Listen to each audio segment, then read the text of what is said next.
آپ اکیلے اپنی چارپائی پہ بستر کے اندر منہ دے کے بھی درد سے کہیں گے نا معاف کر دے تو وہ تو مہربانی بڑا ہے۔ میرے نبی پاک صلی اللہ علیہ وسلم مثال دیتے ہیں، فرمایا ایک آدمی صحرا میں جا رہا، صحابہ سے حضور خطاب کر رہے ہیں، فرمایا ایک آدمی صحرا میں جا رہا تھا، اس نے اپنی اونٹنی پہ کھانا پانی پیسے ہر چیز رکھی ہوئی تھی، صحرا تھا بہت بڑا، درمیان صحرا کے گیا تو تھوڑا سا سستانے کے لیے آرام کرنے کے لیے اونٹنی سے نیچے اترا۔ اب اس نے اونٹنی کی لگام اونٹنی کی نکیل اپنے سرہانے کے نیچے رکھی، ہاتھ کے ساتھ پکڑی اور سو گیا۔ تھوڑی ہی دیر کے بعد جب اس کی آنکھ کھلی تو دیکھا اونٹنی غائب ہے۔ صحرا میں وہ پیدل نہ آگے جا سکتا ہے نہ پیچھے جا سکتا ہے، نہ دائیں نہ بائیں، کھانے کو روٹی نہیں، پینے کو پانی کا قطرہ نہیں، تھوڑا ادھر بھاگا ادھر بھاگا، تھک گیا۔ کریم محبوب فرماتے ہیں وہ پوری طرح نڈھال ہو گیا اور مایوس ہو گیا، معاذ اللہ، مایوس ہو کے دوبارہ اسی جگہ آ کے لیٹ گیا جہاں پہلے لیٹا تھا، انتظار کرنے لگا کہ اب موت ہی آئے گی، آخری وقت ہے، اب نہ میں پیدل یہ صحرا کراس کر سکتا ہوں، نہ پیچھے جا سکتا ہوں، نہ کھانا ہے نہ پانی ہے، سوائے موت کے کوئی سہارا نہیں۔ حضور فرماتے ہیں وہ رستے میں دوبارہ لیٹ گیا، اچانک اس نے رخ بدلا تو اونٹنی سامنے کھڑی تھی۔ حضور نے صحابہ سے پوچھا بتاؤ نا اسے بھلا کتنی کو خوشی ہوگی؟ یا رسول اللہ جی سے نئی زندگی مل گئی ہے۔ آپ دیکھیں نا سارے ڈاکٹروں نے کہہ دیا کہ اس کے تو گردے معدہ جگر ہر چیز ختم ہے، گھر لے جاؤ خدمت کرو، ہر طرف پریشانی ہے۔ وہ بندہ بھی سمجھ گیا ہے کہ آخری وقت آ گیا، کل جاؤں پرسوں جاؤں، تیاری ہو گئی، سب لوگ آ گئے، باہر والے بھی آ گئے، یہ ماحول ایک عجیب رنگ اختیار کر گیا۔ اچانک ایک ڈاکٹر نے آ کے کہا نہیں نہیں غلطی لگ گئی تھی۔ مجھے بتائیے انداز کیا ہوتا ہے؟ بغیر دوائی کے بندہ اٹھ کے کھڑا نہیں ہو جاتا، او میں تو بچ گیا ہوں۔ نبی پاک صلی اللہ علیہ وسلم فرمانے لگے اس کی اونٹنی مل گئی، بتاؤ بھلا اسے کتنی خوشی ہوگی؟ یا رسول اللہ وہ تو دوبارہ دنیا میں آ گیا۔ حضور فرمانے لگے اسے کچھ بھی خوشی نہیں ہوئی۔ جب کوئی رب کا گناہگار بندہ آ کے توبہ کرتا ہے، رب کو اس سے کئی گنا زیادہ خوشی ہوتی ہے۔ میرا بندہ آ گیا ہے، میرا بندہ آ گیا ہے، میرے گھر آ گیا۔ اس نے آنسو بہائے ہیں، اس نے کہا اللہ میں تیرا ہی ہوں، تیرا ہی رزق کھاتا ہوں، تیری ہی زمین پہ رہتا ہوں، تیرے نام سے میری سانسیں چلتی ہیں۔ وہ آ گیا۔ فرمایا اس اونٹنی والے سے زیادہ رب کو خوشی ہوتی ہے جب گناہگار آ کے توبہ کرتا ہے۔ گناہگاروں کے آنسو اس کی بارگاہ میں بڑے مقبول ہیں، لیکن ہم رسم ادا کرتے ہیں، توبہ نہیں کرتے۔ ہم اپنے آپ کے ساتھ دھوکہ کرتے ہیں، جھوٹ بولتے ہیں۔ اللہ تبارک و تعالی اپنے بندوں کے حق میں رحمت والے فیصلے کرتا ہے، درگزر والا معاملہ فرماتا ہے۔ جگہ جگہ قرآن مجید میں اللہ تعالیٰ نے اپنے بندوں پر رحمت کرنے کا ذکر فرمایا ہے۔ ان اللہ یغفر الذنوب جمیعا، فرمایا بے شک رب تمہارے سارے ہی گناہ معاف فرما دے گا، تم نا امید نہ ہونا، وہ معاف کر دے گا تمہیں۔ قرآن مجید میں فرمایا ان اللہ بالناس لرؤوف الرحیم، بے شک اللہ اپنے بندوں پر بڑا ہی مہربان اور نہایت ہی رحم کرنے والا، رؤوف اور رحیم ہے، بڑا مہربان ہے، کرم فرماتا ہے۔ اللہ تعالیٰ اپنے بندوں سے بڑا جلد راضی ہو جاتا ہے۔ ماں پیار کرتی ہے اپنے بچے سے، لیکن وہ ناراض بھی ہو جاتی ہے بعض چیزوں پہ، بعض معاملات اس کا دل بھی دکھاتے ہیں، بعض جگہ وہ رو کے یہ بھی کہتی ہے کہ تو نے میری محبت کا کوئی نتیجہ نہیں مجھے دیا، میری ساری کمائی تو نے ضائع کر دی۔ والد بہت ساری جگہوں پہ ناراض ہوتا ہے، شکوہ کرتا ہے، کہتا ہے میری بیماریوں کی، پریشانیوں کی، بڑھاپے کی، کمزوریاں کا سبب بیٹے تو ہی بن گیا، یہ ساری تکلیفیں تو ٹھیک ہو جائیں تو میری شاید عمر بھی بڑھ جائے، صحت بھی ٹھیک ہو جائے، میں زیادہ دیر جوان رہ سکوں۔ ناراض ہوتے ہیں ماں باپ۔ اسی طرح ماں باپ راضی بھی ہو جاتے ہیں، وہ بڑی جلدی راضی ہو جاتے ہیں۔ میں اکثر کہتا ہوں کہ والد کو راضی کرنے میں 5-7 منٹ لگ جاتے ہیں، اماں تو 1.5-2 منٹ میں راضی ہو جاتی ہے۔ ابا جی کو 5-7 منٹ لگتے ہیں، کئی دفعہ کہنا پڑتا ہے، کوئی دلائل دینے پڑتے ہیں، لیکن والدہ کے لیے تو کچھ بھی نہیں ہے، آپ نیرا جا کے پیروں میں بیٹھ ہی جائیں، کچھ بھی نہ کریں، آپ پورا روئیں نہ رونے والا منہ ہی بن جائے تو اماں تو نرم ہی نرم ہے، جس وقت جو مرضی آپ کرا لیں ہو گیا۔ اللہ تبارک و تعالی بلا مثال و بلا تشبیہ سمجھانے کے لیے عرض کرتا ہوں، اللہ بھی بعض معاملات میں اپنے بندوں سے ناراض ہو جاتا ہے۔ وہ کہتا ہے میں تکبر کرنے والوں کو پسند نہیں کرتا، وہ کہتا ہے فسادی پسند نہیں ہے، وہ فرماتا ہے کہ راہوں میں کجی کرنے والے پسند نہیں ہیں، وہ فرماتا ہے کہ بدعہدیاں کرو گے تو میں صبح قیامت تم سے سوالات کروں گا۔ اللہ تبارک و تعالیٰ بہت ساری چیزوں کو ناپسند کرتا ہے، ناراض ہو جاتا ہے۔ بلکہ نبی پاک صلی اللہ تعالیٰ علیہ وسلم نے فرمایا تم بات کرتے کرتے کوئی ایسا جملہ بول دیتے ہو کہ رب اتنا ناراض ہوتا ہے کہ تمہیں پتہ بھی نہیں ہوتا، تمہارے لیے جہنم کا فیصلہ کر دیتا ہے۔ اس لیے پہلے تولو پھر بولو، خود اپنے لفظوں کی تو تم پہرے داری کرو نا کہ میں کیا کہہ رہا ہوں۔ اور حضور یہ بھی فرماتے ہیں کہ اس کا دوسرا پہلو بھی ہے، بعض اوقات تم بات کرتے ایسا جملہ کہتے ہو وہ اتنا راضی ہوتا ہے کہ تمہارے لیے جنت کا فیصلہ فرما دیتا ہے۔ ان کاموں کی طرف بڑے جن سے اللہ راضی ہوتا ہے۔ میرے نبی پاک صلی اللہ تعالیٰ علیہ وآلہ وسلم نے ارشاد فرمایا، بعض احادیث میں لفظ یہ ہیں کہ اللہ اپنے بندوں کو دیکھ کے مسکراتا ہے جو اس کی شان کے لائق ہے۔ جس ترتیب سے ہم مسکراتے ہیں، جس ترتیب سے ہم روتے ہیں، جس ترتیب سے ہم کسی بات کا اظہار تشکر کرتے ہیں، خدا ان باتوں سے پاک ہے۔ اب بہت ساری حدیثوں میں آیا کہ وہ مسکراتا ہے، تو کیا مطلب ہے مسکرانے کا؟ تو علماء تفسیر نے لکھا ہے مسکرانے کا مطلب یہ ہے کہ وہ بڑا ہی راضی ہوتا ہے اپنے بندے سے، بڑا راضی ہوتا ہے، یہ مطلب ہے۔ ایک تو مسکرانے کا مطلب یہ کہ وہ بڑا راضی ہو گیا، وہ مسکرا دیا اپنے بندے پہ۔ اور ایک اس کا معنی خود نبی پاک صلی اللہ تعالیٰ علیہ وسلم نے بیان فرمایا۔ مسند امام احمد بن حنبل میں حدیث ہے، حضور سید عالم علیہ السلام سے صحابہ نے پوچھا یا رسول اللہ شہید تو بڑے لوگ ہوتے ہیں، شہیدوں میں افضل کون ہے؟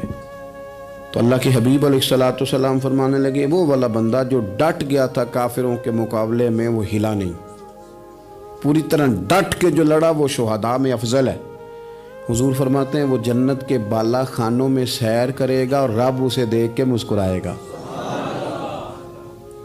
رب اسے دیکھ کے مسکرائے گا، اللہ تعالیٰ مسکراتا ہے اسے دیکھ کے۔ اور اگلے جملے میں حضور نے وضاحت کر دی، فرمایا جب رب دنیا میں کسی پر مسکراتا ہے نا تو اس کا معنی یہ ہے کہ قیامت میں پھر اللہ اسے حساب کوئی نہیں لے گا۔ جس پر اللہ دنیا میں مسکرا دیا اس سے کوئی حساب، تو وہ کام ڈھونڈنے چاہیے نا جس سے اللہ مسکرائے۔ چھوٹا بچہ بھی ناراض نہ ہو تو وہ چیزیں وہ ڈھونڈتا ہے کہ اس کو کیا پسند ہے، چاکلیٹ لے جاؤں، فلاں چیز لے جاؤں، آئس کریم لے جاؤں۔ تو ایک بچے کے لیے، گھر کے لیے، سربراہ کے لیے اتنی محنت کرتے ہو تو وہ کام بھی ہمیں ڈھونڈ کے تلاش کرنے چاہیے نا جس سے رب راضی ہوتا ہے، اللہ راضی ہوتا ہے۔ بتاؤں وہ کون کون سے کام ہیں؟ نبی کریم صلی اللہ تعالیٰ علیہ وسلم نے ارشاد فرمایا 3 لوگ ہیں جنہیں دیکھ کے رب مسکراتا ہے۔ یا رسول اللہ صلی اللہ علیہ وسلم وہ کون کون سے؟ تو محبوب فرمانے لگے ایک وہ بندہ ساری مخلوق سوئی ہے، آدھی رات ہے، رات کا پچھلا پہر ہے، اس نے اٹھ کے وضو کر لیا، مصلی پہ کھڑا ہو گیا خدا کی یاد میں، فرمایا اسے دیکھ کے رب مسکراتا ہے جو اس کی شان کے لائق ہے۔ مسکراتا ہے اللہ۔ یہ تو سونے کا ٹائم تھا، یہ تو گہری نیند آنے کا وقت تھا، رات کا پچھلا پہر۔ اور سننا میرے بھائی، میرے نبی پاک صلی اللہ تعالیٰ علیہ وسلم فرماتے ہیں جب مسلمان نماز کے لیے صفیں بناتے ہیں نا، ترتیب لگ رہی ہوتی ہے، اب اللہ کی بارگاہ میں کھڑے ہوں گے، قیام کریں گے، رکوع کریں گے، سجود کریں گے، فرمایا جب مومن صفیں بناتے ہیں تو رب دیکھ کے مسکراتا ہے، مسکراتا ہے۔ کمال ہو گئے عروج بندگی کا، جب بندے کو دیکھ کے رب مسکرائے، خدا بندے سے خود پوچھے بتا تیری رضا کیا ہے، مسکراتا ہے۔ اور میرے نبی پاک علیہ السلام فرماتے ہیں جب مجاہد جہاد کے لیے صفیں سیدھی کرتے ہیں، آج تو یہ رب کے نام پہ مرنے ہی آ گئے، یہ صفوں میں کھڑے ہوں گے، ترتیب سے لڑیں گے، ترتیب سے گلا کاٹیں گے کافروں کا یا شہادت لیں گے۔ فرمایا جب جہاد کے لوگ صفیں بناتے ہیں تو رب انہیں دیکھ کے مسکراتا ہے۔ کتنے نصیبوں والا وہ بندہ ہے جسے دیکھ کے مسکرا دیا. او یار کبھی تیرا بیٹا تیرے سامنے مسکرائے نا چھوٹا تو تیرا دل باغ باغ ہو جاتا ہے. تیری ماں بیمار کسی ایک دن صحیح طرح ہنس پڑے تو طبیعت خوش ہو جاتی.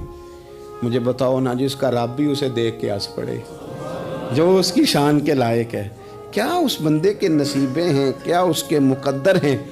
آپ اس مقام پر اپنے آپ کو لائیں. اب دیکھیں نا یہ حدیث آپ نے سن لی. اب ہم نے نا اس طرح صفحے نہیں بنانے جس طرح ساری دنیا. اب ذرا صفحے بھی شوق سے بنائیں گے.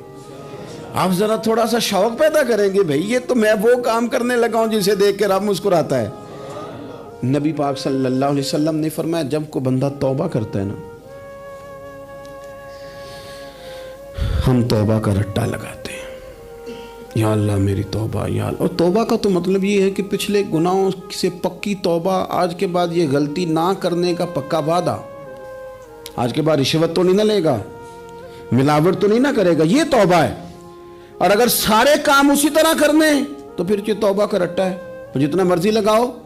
حضرت علی بن ربیعہ رضی اللہ تعالیٰ عنہ فرماتے ہیں میں مولا علی کے ساتھ تھا, مقام حرہ کی طرف جا رہے تھے. حضرت علی نے ہاتھ اٹھا کے دعا مانگی ہماری تعلیم کے لیے, ورنہ حضرت علی ہم صحابہ کو محفوظ عن الخطا تو مانتے ہیں نا. ہاتھ اٹھا کے کہا اے اللہ ہمارے گناہ بخش دے, تیرے علاوہ کوئی معاف کرنے والا نہیں. اور پھر حضرت علی آسمان کی طرف دیکھا اور دیکھ کے نا حضرت علی بن ربیعہ کو تو مسکرائے. حضرت علی بن ربیعہ کہنے لگے حضور مسکرائے کیوں ہو؟ فرمانے لگے ایک دن میں حضور کے ساتھ اسی طرح آیا تھا, اسی طرح حضور نے دعا فرمائی تھی ہماری تعلیم کے لیے, اور پھر حضور مجھے دیکھ کے مسکرائے تھے اور فرمایا جب کوئی بندہ رب کی بارگاہ میں اس طرح استغفار کرتا ہے تو رب مسکراتا ہے, اور مسکرا کے فرماتا دیکھ لو میرے بندوں کو پتا ہے کہ میرے علاوہ معاف کرنے والا کوئی نہیں. انہیں پتا ہے, تم اس کی بارگاہ میں رجوع تو لاؤ, آؤ تو صحیح دو آنسو لے کر. اقبال کہتے ہیں کہ موتی سمجھ کے شان کریمی نے چن لیا, قطرے دو گرے میرے ار کے انفعال کے. دو میں نے آنسو بہائے تھے تو اس کے کرم نے تو موتی سمجھ کے چن لیے. سنو نا حضور اس استغفار کو اللہ کو یار رات کو توبہ کر کے سونا چاہیے ہمیں. کچھ غلطیاں ہم کرنا نہیں چاہتے پر ہم سے ہو جاتی ہیں, کچھ دل ہم توڑنا نہیں چاہتے پر وہ ٹوٹ جاتے ہیں, ہماری مجبوری ہوتی ہے ٹوٹ جاتے ہیں. رات کو اس کی بارگاہ میں ہاتھ باندھ کے کشکول طلب دراز کر کے خوب استغفار پڑھنا چاہیے کہ مالک بندے ہیں نا کیا کریں, خدا را خیال کریں. دنیا روٹتی ہے تو روٹ جائے, رب رسول ناراض نہ ہونے پائیں, اس کا خیال کریں. حضور فرماتے ہیں وہ مسکراتا ہے, اسے خوشی ہوتی ہے جب کوئی اس کا بندہ اس کی طرف رجوع کرتا ہے. میرے عزیزو رسول پاک صلی اللہ تعالی علیہ وسلم نے ان لوگوں کے تذکرے کیے جنہیں دیکھ کے رب مسکراتا ہے. نبی پاک صاحب الالاق صلی اللہ تعالی علیہ وسلم فرماتے ہیں, مسند امام احمد بن حنبل دیکھیے, فرمایا رب اس وقت بڑا ہی مسکرائے گا جب قاتل بھی جنت میں جائے گا, مقتول بھی جنت میں جائے گا. یا رسول اللہ مقتول تو گیا, یہ قاتل کیسے چلا گیا؟ حضور فرماتے ہیں جائے گا, اور جائے گا اور رب مسکرائے گا جو اس کی شان کے لائق ہے. یا رسول اللہ کس طرح؟ تو نبی پاک صلی اللہ علیہ وسلم فرمانے لگے اس نے ایک مومن کو قتل کیا تھا, وہ شہید ہو کے جنت میں چلا گیا. اب اللہ نے بعد میں اسے توبہ کی توفیق دے دی. پہلے اس نے کلمہ پڑھا, پھر یہ میدان میں اترا, کافروں سے لڑا, یہ شہید ہوا, رب نے اسے بھی جنت دے دی.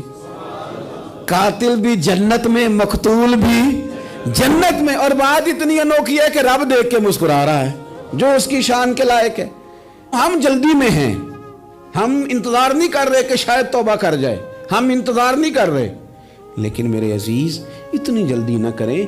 سوچوں کا صاف ہونا, ذہنوں کا پاک ہونا, اور لوگوں کے بارے میں گمان کا اچھا ہونا. آپ کسی نفسیات کے ڈاکٹر کے پاس چلے جائیں, اسے کہیں ٹینشن بڑی ہے. میں ان کے مضامین پڑھتا رہتا ہوں, وہ سب سے پہلا سبق آپ کو یہ پڑھائیں گے کہ اچھا سوچا کریں. اچھا سوچنے سے بندہ تندرست رہتا ہے. کس سے بندہ تندرست رہتا ہے؟ ہیں جی واقعی رسول کائنات سرور دو عالم صلی اللہ تعالی علیہ وسلم فرماتے ہیں کہ اللہ مسکراتا ہے. سنو, نبی پاک صلی اللہ علیہ وسلم کے پاس مہمان آ گیا, بخاری مسلم ہے.